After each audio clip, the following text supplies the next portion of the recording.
તે વખતે લગભગ 1 વર્ષ પછી હું મારા પિયર જઈ રહી હતી. મને જરાય ખ્યાલ નહોતો કે હું ત્યાં આ બધું જોઈશ. મારું નામ તાન્યા છે. હું 24 વર્ષની છું. મારા લગ્ન 2 વર્ષ પહેલાં થયા છે. હું મારા હસબન્ડ પતિ સાથે સિટીમાં રહું છું. મારા હસબન્ડ એક પ્રાઇવેટ નોકરી કરે છે. તે મને ખૂબ પ્રેમ કરે છે. મારા હસબન્ડ સ્વભાવે પણ ખૂબ સારા છે.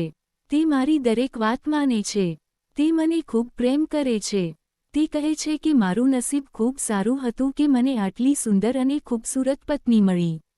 મારા હસબન્ડ જલ્દી થાકતા પણ નથી.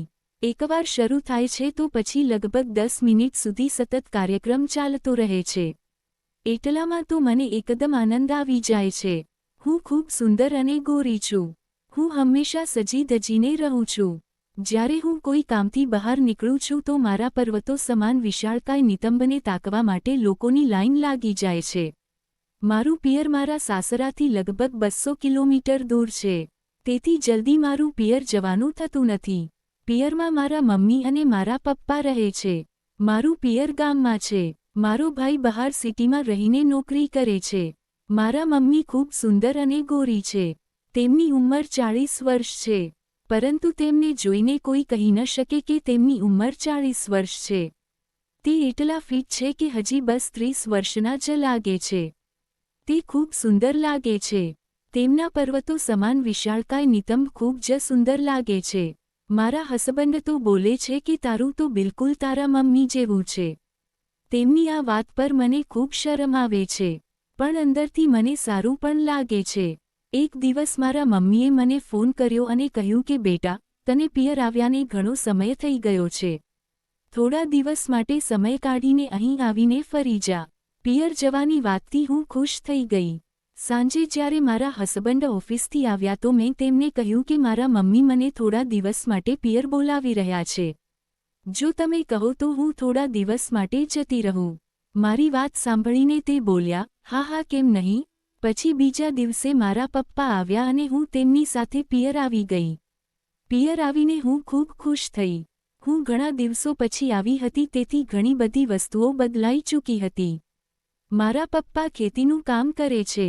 તેથી તેમણે કામ કરવા માટે એક નોકર પણ રાખી લીધો હતો. તેને હું પહેલીવાર જોઈ રહી હતી. તેનું નામ ધીરુ હતું.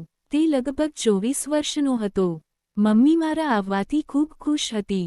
જ્યારે મેં મમ્મીને પૂછ્યું કે મમ્મી, નોકર રાખવાનો આઈડિયા કોનો હતો? તો મમ્મી બોલી કે મારો જ હતો. મેં કહ્યું, સારું થયું મમ્મી, નહીં તો પપ્પા ખૂબ થાકી જતા હતા. તે હસીને બોલી, હા બેટા, તે નોકર ખૂબ કામનો છે. પછી બીજા દિવસે પપ્પા 2 દિવસ માટે ગંગા સ્નાન કરવા પોતાના મિત્રો સાથે ચાલ્યા ગયા. બીજા દિવસે મારા મમ્મીએ મને કહ્યું કે બેટા, તારા પપ્પા તો છે નહીં. અને ધીરુ ખેતરમાં કામ કરી રહ્યો છે. તું થોડું ત્યાં જઈને તેને જમવાનું આપી આવ. હું બોલી, ઠીક છે મમ્મી. પછી હું તેનું જમવાનું લઈને ખેતર તરફ ચાલી નીકળી. ખેતર ઘરથી લગભગ 1 કિલોમીટર દૂર હતું અને ખૂબ તેજ તડકો પડી રહ્યો હતો. કોઈ દૂર દૂર સુધી દેખાઈ નહોતું રહ્યું. થોડીવાર ચાલ્યા પછી જ્યારે હું ત્યાં પહોંચી તો મને ધીરુ ક્યાંય દેખાયો નહીં. મેં 1-2 વાર વિચાર્યું કે તે અહીં ક્યાંક હશે, હમણાં આવી જશે.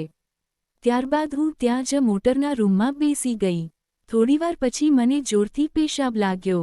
મેં વિચાર્યું, અહીં દૂર દૂર સુધી કોઈ દેખાતું તો છે નહીં. લાવ, અહીં જ પતાવી દઉં. હું રૂમમાંથી બહાર આવી અને શરૂ કરી દીધું. હજી હું બેઠી જ હતી કે સામેથી ધીરુ આવી ગયો. તેને જોઈને હું સ્તબ્ધ થઈ ગઈ. હું જલ્દીથી ભાગી અને રૂમમાં આવી. પણ ત્યાં સુધી તો તે બધું જ દર્શન કરી ચૂક્યો હતો. તે રૂમમાં આવ્યો અને બોલ્યો, દીદી, મને માફ કરી દો. મને તેના પર દયા આવી ગઈ. હું હસીને બોલી, કોઈ વાંધો નહીં ધીરુ, આમાં તારો કોઈ વાંક નથી. ત્યારબાદ તેણે કહ્યું, દીદી, તમે તો એકદમ તમારા મમ્મીની જેમ સુંદર અને ખૂબસૂરત છો. અંદરથી પણ અને બહારથી પણ. હું ચોંકી ગઈ. હું બોલી, તે મમ્મીના દર્શન અંદરથી ક્યારે કર્યા? તે હસીને બોલ્યો, મેં તો દર્શન પણ કર્યા છે અને તેમને ખૂબ આનંદ પણ આપ્યો છે. હું બોલી, તું ખોટું બોલી રહ્યો છે. તે બોલ્યો, ના, સાચે જ દીદી. મને સાસરેથી આવ્યાને 3 દિવસ જ થયા હતા. પણ તે દિવસે ખબર નહીં સવારથી કેમ મારું ખૂબ મન કરી રહ્યું હતું. હું પોતે જ સમજી નહોતી શકતી કે આવું કેમ થઈ રહ્યું છે. હું તેની તરફ જોઈને હસવા લાગી.